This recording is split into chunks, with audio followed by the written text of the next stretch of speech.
കൊല്ലത്ത് ക്ഷേത്രോത്സവത്തിൽ ഗാനമേളയ്ക്കിടെ RSS ഗണഗീതം പാടിയ സംഭവത്തിൽ കേസെടുത്ത് പോലീസ്. ഗാനമേള അവതരിപ്പിച്ച നാഗർകോവിൽ നൈറ്റ് ബേർഡ്സ് ഗായക സംഘം, ക്ഷേത്ര ഉപദേശക സമിതി അംഗങ്ങൾ, ഉത്സവ കമ്മിറ്റി അംഗങ്ങൾ എന്നിവർക്കെതിരെയാണ് കേസ്.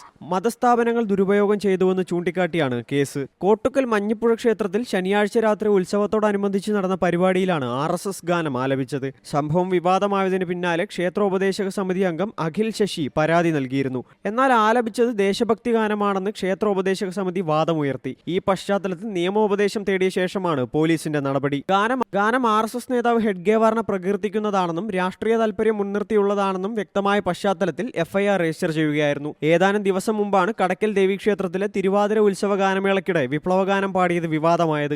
ഈ സംഭവത്തിൽ ഹൈക്കോടതിയുടെ പരാമർശത്തെ തുടർന്ന് ഗാനം ആലപിച്ച ഗസൽ ഗായകൻ അലോഷി ആദത്തിനും ക്ഷേത്ര ഭരണസമിതി അംഗങ്ങളായ രണ്ടുപേർക്കുമെതിരെ കേസെടുത്തിരുന്നു. കോട്ടുക്കൽ സംഭവത്തിലും ഗായകരാണ് ഒന്നാം പ്രതി. രണ്ടാം പ്രതിയായ ക്ഷേത്രോപദേശക സമിതിയും മൂന്നാം പ്രതിയായ ഉത്സവ കമ്മിറ്റി ഭാരവാഹികളും ആരാധനാലയത്തെ ദുരുപയോഗം ചെയ്യാൻ സാഹചര്യമൊരുക്കുകയും കൊടിതോരണങ്ങൾ സ്ഥാപിക്കുകയും ചെയ്തതായും FIR-ൽ പറയുന്നു.